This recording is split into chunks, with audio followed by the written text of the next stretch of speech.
Hello friends, welcome to Abhinav kitchen. ఇవాళ మనం చూడబోయే హెల్దీ రెసిపీ సగ్గుబియ్యం సేమియా స్వీట్. దీనికి కావాల్సిన పదార్థాలు సగ్గుబియ్యం. ఈ సగ్గుబియ్యాన్ని మనం నీట్గా వాష్ చేసుకొని ఒక 4 hours నానబెట్టి పెట్టుకోవాలి. చూస్తున్నారు కదా, మేము ఇక్కడ ఒక కప్పు సగ్గుబియ్యం తీసుకొని వాటిని ఫస్ట్ నీట్గా వాష్ చేస్తున్నాము.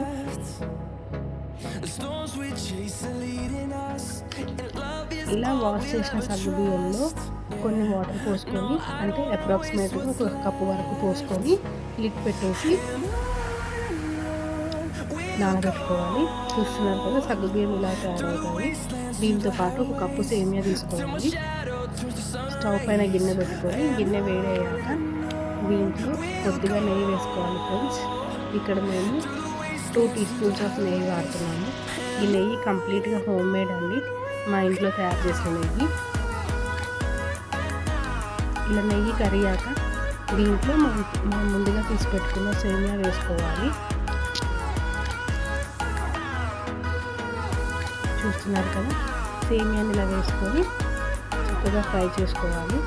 ఈ సేమియా మనం గోల్డెన్ బ్రౌన్ కలర్ వచ్చేదాకా ఫ్రై చేసుకోవాలి. ఇలా గోల్డెన్ బ్రౌన్ కలర్ అయితేనే సేమియాలోంచి ఒక రకమైన ఫ్రేగ్రెన్స్ వస్తుందండి. ఆ మూమెంట్ వరకు మనం ఫ్రై చేసుకోవాలి. ఇలా సేమియాని చక్కగా ఫ్రై చేసుకున్నాక దీంట్లో ఒక గ్లాస్ వరకు వాటర్ పోసుకోవాలి. ఒక కప్పు సేమియాకి ఒక గ్లాస్ వాటర్ పోసుకుంటే సరిపోతుంది. చూస్తున్నారు కదా, ఇలా ఒక గ్లాస్ వాటర్ పోసుకొని ఒక్కసారి సేమియా అంతా కలపాలి.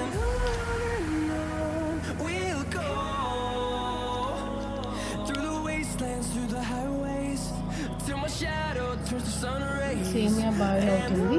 ఇలా బాయిల్ అయ్యాక దీంట్లో మనకి కట్ చేసి పెట్టుకున్న డ్రై ఫ్రూట్స్, ఇలాచి వేసుకోవాలి. డ్రై ఫ్రూట్స్ కూడా వేసుకోవచ్చు కొన్ని. ఒక్కసారి అంతా ఇలాచి సేమియా అంతా బాయిల్ అయ్యాక దీంట్లో మనం నానబెట్టుకున్న సగ్గుబియ్యం వేసేయాలి. చూస్తున్నారు కదా, ఇలా వేసిన సగ్గుబియ్యం కూడా చక్కగా ఉడుకుతాయి. మధ్య మధ్యలో మనం అడగంటకుండా ఈ సేమియా సగ్గుబియ్యాన్ని కలుపుతూ ఉండాలి.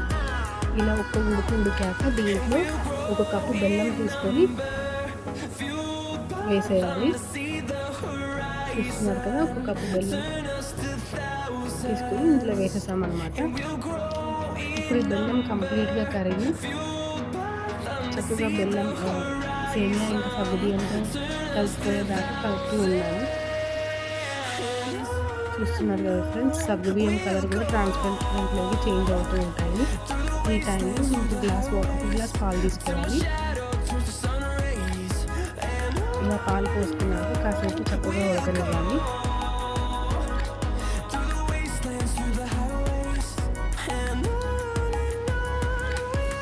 పాలు సరిపోలేదు అనుకుంటే ఇంకొక ½ గ్లాస్ వరకు పోసుకోవచ్చు. ఇది మన టేస్ట్కి తగ్గట్టు పోసుకోవచ్చు ఫ్రెండ్స్. చూస్తున్నారు కదా,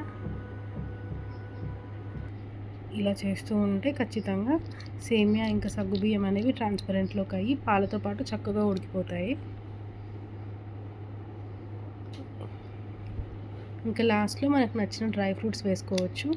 ఈ డ్రై ఫ్రూట్స్ని మనం నెయ్యిలో వేయించైనా వేసుకోవచ్చు, లేదా డైరెక్ట్గా అయినా వేసుకోవచ్చు. కంప్లీట్గా అది మన ఆప్షనల్. చూసారు కదా, దీంతో వేడి వేడి సేమియా సగ్గుబియ్యం ఉప్మా రెడీ.